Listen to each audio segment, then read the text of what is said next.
Ôi sụp chân ở hàngនេះរសជាតិប្លែកម្លេះនិយាយទៅគឺគាត់មាន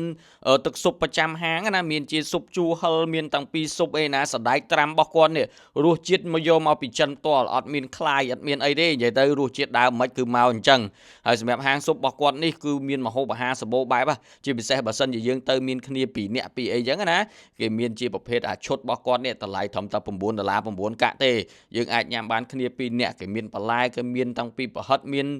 សាច់មានអីជាច្រើនសម្បូរបែបនៅក្នុងឈុតរបស់គាត់នឹងហើយនេះគឺជាហាងស៊ុបឡុងជីប៉ែវដែលគាត់បើកលក់តាំងពីម៉ោង5ល្ងាចតទៅរហូតដល់ម៉ោង4ទៀបភ្លឺទីតាំងរបស់គាត់នៅក្នុងបរិយាពេញហួតបឹងស្នោនៅក្នុងគម្រោងទី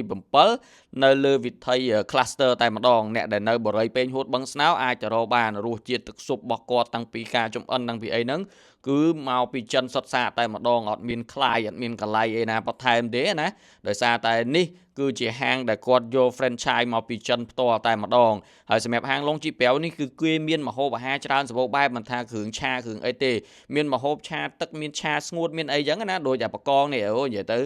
ភាគច្រើនគឺជនជាតិចិនគាត់ចូលចិត្តណារសជាតិបកងដែលគេយកមកឆាបែបអញ្ចឹងហើយទឹកស៊ុបរបស់គាត់គឺចេញមករសជាតិប្លែកខុសពីហាងចិនដែលយើងធ្លាប់ញ៉ាំរាល់ដងណាសូម្បីតែពួកខ្ញុំនេះក៏ប្លែកមាត់ដែរគេមានប៉េងប៉ោះមានអីនៅក្នុងហ្នឹងអូនិយាយទៅរសជាតិគឺប្លែកមាត់ណាអ្នកដែលចូលចិត្តអីហ្នឹងអ្នកដែលចង់សាកចង់ដឹងថាអូរសជាតិស៊ុបជូរហិលឬក៏ស៊ុបសណ្ដែកត្រាំរបស់គេនឹងរសជាតិបែបម៉េចខ្ញុំប្រហែលនឹងរៀបរាប់ប្រាប់តែអ្នកនរគ្នាអាចទៅសាកបាននៅហាងឡុងជីប៉ែវណាគាត់មានម្ហូបច្រើនសម្បូរបែបទៀតដូចខ្ញុំបានបង្ហាញនេះដែលខ្ញុំអត់អាចរៀបរាប់អស់ទេហើយតាំងពីរសជាតិនឹងមិនដឹងថាគួរប្រាប់អ្នកនរគ្នាថាមិនណារសជាតិរបស់គាត់ណាប៉ុន្តែតាំងពីទឹកជ្រលក់តាំងពីអីចេញមកគឺមានអារម្មណ៍ថាញ៉ាំទៅវារៀងប្លែកមាត់ខុសពីទឹកស៊ុបហើយនឹងទឹកជ្រលក់នៅហាងចិនផ្សេងអញ្ចឹងចង់សាកចង់ដឹងអាចទៅរកបាននៅហាងឡុងជីប៉ែវដែលគាត់បើកលក់តាំងពីម៉ោង5ល្ងាចតទៅរហូតដល់ម៉ោង4ទៀបភ្លឺសម្រាប់ហាងឡុងជីប៉ែវនេះគាត់មានដល់ទៅ2សា